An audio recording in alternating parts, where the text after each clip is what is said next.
कसे आहात मग सगळे? स्वागत आहे तुमचं माझ्या चॅनलवरती. तर काय 2-4 दिवस व्हिडिओज बनवले नाहीत. तब्येत ठीक नव्हती म्हणून आज खूप उशीर झाला.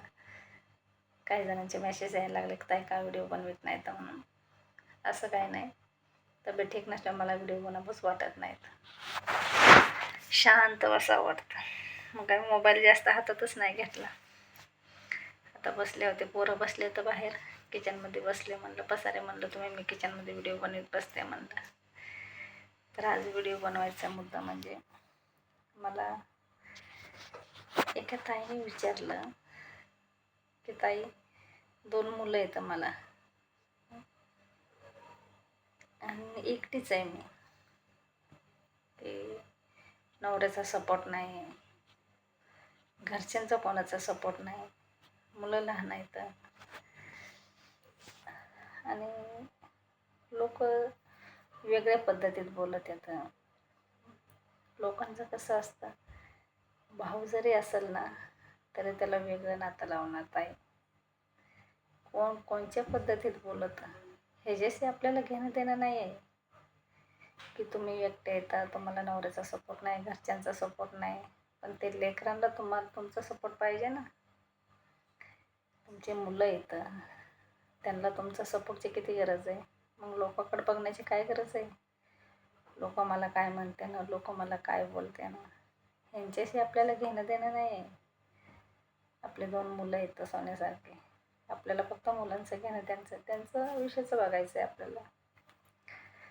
लोक आपल्याला आणून देणार आहेत का घरामध्ये? सांगा ना मला तुम्ही. लोक आणून देणार आहेत का घरामध्ये? की घराच्या बाहेर नाही निघायचं, काम नाही करायचं. आपल्या मुलांना आपल्याला बघणं गरजेचं आहे ना. लक्ष नाही द्यायचं कोणाकडं की तुम्ही एकटे येता आणि एकटे पडलात म्हणून मी कामाला गेले, कोणी मला बोललं, काय म्हणलं, या गोष्टी विसरून जायच्या सगळ्या. लक्ष नाही द्यायचं कोणाकडे. आपलं काम भलं, मुलं लेकरं. माझं पण तेच आहे का, मी कधी कोणासंग मैत्री नाही. तुम्ही बघतात ना माझे व्हिडिओ, तर तुम्ही बघतच असताना. कोणासंग मैत्री नाही, कोणासंग व्हिडिओ बनवत नाही. माझा नवरा, मुलं, घर, परपंच आणि काम, बस एवढंच. आणि वेळ भेटेल तर मी व्हिडिओ बनवते. तसंच तुम्हाला सांगू का, असं खसून म्हणजे हार मानायची नाही. आपण कधी हार मानायची नाही. आपण घरातले करते आहेत ना, हार नाही मानायची. असं कोण नसतं कोणाचं. आपला हा गैरसमज आहे, ही माया मोह काही नाही आहे. हे कोण नसतं कोणाचं. आज हे लहानाचे मुलं मोठे करताना, तुमचं वय माझ्यापेक्षा लहान असेल, तुमचे मुलं लहान आहेत म्हणल्याच्या नंतर मुलं वयात आले ना की ते आपला मार्ग शोधतात. पण जेवढं आपलं कर्तव्य आहे तेवढं आपल्याला आपलं कर्तव्य करणं गरजेचंच आहे. कोणाकडनं अपेक्षा नाही करायची की नवरा खर्चाय पैसे देत नाही, घरातले कोणी मला बघत नाहीत, मग माझी काही चुकी आहे का ना. कोणाच्या पुढं करायला जायचं की काच तुम्ही मला पैसे देत नाहीत, काच तुम्ही मला बघत नाहीत, हे करायला सुद्धा जाऊ नका. कष्ट करण्याची हिंमत असेल ना तर कष्ट करा. त्याच्या पाया पडायची गरज नाही. आपण जेव्हा नाही धट्टा खटायत, आपण नाही बघत वय, नका बघू, चला मी बाहेर पडते कष्ट करण्यासाठी. मी तेच केलं. मी आज कष्ट करूनच खाते. मी ह्या गोष्टींना मनाला लावून घेत नाहीत आहे कधी. यांनी मला बघितलं पाहिजे, त्यांनी मला घेतलं पाहिजे, ह्या गोष्टीची कधी अपेक्षा करीत नाही आहे मी. माझे लेकरं मोठाले येतं, लग्नाला आलेत माझे मुलं. मोठा मुलगा 24-25 वर्षाचा मुलगा आहे माझा. तरी पण ना कोणाच्या पगाराची अपेक्षा करीत ना, कोणाच्या गोडीच्या शब्दाची अपेक्षा करीत. माझं जे कर्तव्य ते माझं कर्तव्य करते.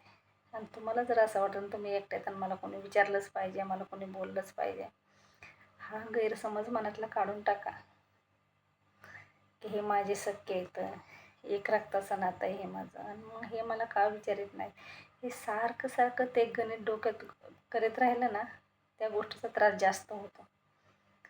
त्या त्रासापेक्षा कष्ट करण्याचा त्रास घ्या, तिथं सुख लागेल तुम्हाला. कष्ट करा. कष्ट केलं तर थकताना झोपताना शांतपणे, आणि दुनियाचा विचार करून अजून थकून जाताना. कोणाचा विचार नाही करायचा. मुलं आणि काम बस. हां, हे तुम्ही एकटेच नाही आहेत की तुम्हाला सपोर्ट नाही आणि तुम्हाला कोण बघत नाहीत. दुनियामध्ये तुम्ही एकटे नाही आहेत. अजून कितीतरी लेडीज आहेत. तुम्हाला तरी 2 मुलं आहेत, पण काही जणींना तर 4-4 मुलं आहेत. तेवढी मुलं हँडल करतात, सांभाळतात. कोणाचा सपोर्ट नसला तरी पण. ते आपलं काम आहे, कर्तव्य आपलं करणं गरजेचंच आहे आपल्याला. व्हिडिओ आवडला ना तर खरं कमेंटमध्ये सांगा तुम्ही मला. हे माझे व्हिडिओ हे असे नसतात ह्याला शिव्या दे, त्याला बोल. कुणी जर मला सरळ आणि साधा प्रश्न विचारला ना, त्याचं सरळ साध्या पद्धतीतच उत्तर देणार मी. त्याच्यासाठी ना स्वतः पुढं चालायचं शिका. जाऊ दे ना, जोपर्यंत साथ देत होता नवरा तोपर्यंत देत होता. आपलं आयुष्य तिथपर्यंतच होतं असं समजायचं आणि पुढं चालत राहायचं. नवऱ्याला नाही काय म्हणायचं, सासू सासऱ्याला नाही, आई वडिलांना पण नाही. हे मुलं आपले येतं, ते मुलं आपल्याला सांभाळणं गरजेचंच आहे. सारखं सारखं त्या गोष्टीहून भांडत राहणं, सारखं नवऱ्याला शिव्या देणं, सासू सासऱ्याला बोलणं, वाईट बोलणं, कुठंतरी असं वाटतं आपली चूक आहे. त्याच्यासाठी हे करायला जायचंच नाही. सीधा शांत राहायचं आणि काम करत राहायचं. हे बाकीचा विचार मनातून काढून टाकायचा. या गोष्टीचा विचार करत बसलं ना खूप त्रास होईल. खरं सांगते तुम्हाला मी. सरळ रस्त्याने आपलं पुढं चालत राहायचं, काम करत राहायचं. काय फरक पडतो? नाही नवऱ्याने दिलं, नाही सांभाळलं तर तुम्ही उपाशी आहेत का? आता काही ना काही कष्ट करतातच ना. प्रश्न राहिला लोक काय म्हणतील. कामाधंद्याला गेलं तर लोक काय बोलतील. लोक सरळ रस्त्याने चालू देत नाहीत आणि आडव्या रस्त्याने चालू देत नाहीत. लोकांकडे काय लक्ष द्यायचं? लोकांना थोडी खपतंय चांगलं झालेलं. आपण चांगलं होईन असं कधी पण अपेक्षा एकच ठेवायची. हा दिवस एक ना एक दिवशी बदलेल आणि चांगले दिवस येते आणि खरंच नक्की चांगले दिवस येते ना. फक्त थोडंसं कष्ट करायला लागणार. चांगले दिवस येण्यासाठी कष्ट पण करायला लागतं. असेच नाही चांगले दिवस येत. खूप कष्ट करायला लागतं, खूप सगळ्याची मनधरणी करायला लागते, मनं जपायला लागतात. नाही त्याला आपलं म्हणायला लागतं, तेव्हा ते कोण दिवस ते चांगले उगवतात. त्याच्यासाठी ना थोडंसं शांत राहा आणि काम करीत राहा. कामाने काही फरक पडत नाही. मी तेच करते, मी कष्टच करते. आजपर्यंत मी कष्टच करीत आले. मी कोणाच्या भरोशावर नाही. कोणी मला दिलं पाहिजे, घेतलं पाहिजे हा विचार मी डोक्यातून कधीच काढला नाही. तर तुम्ही पण तेच करा. काम करा आणि पुढं चाला. काही फरक पडत नाही कामाने. व्हिडिओ आवडला तर कमेंटमध्ये सांगा.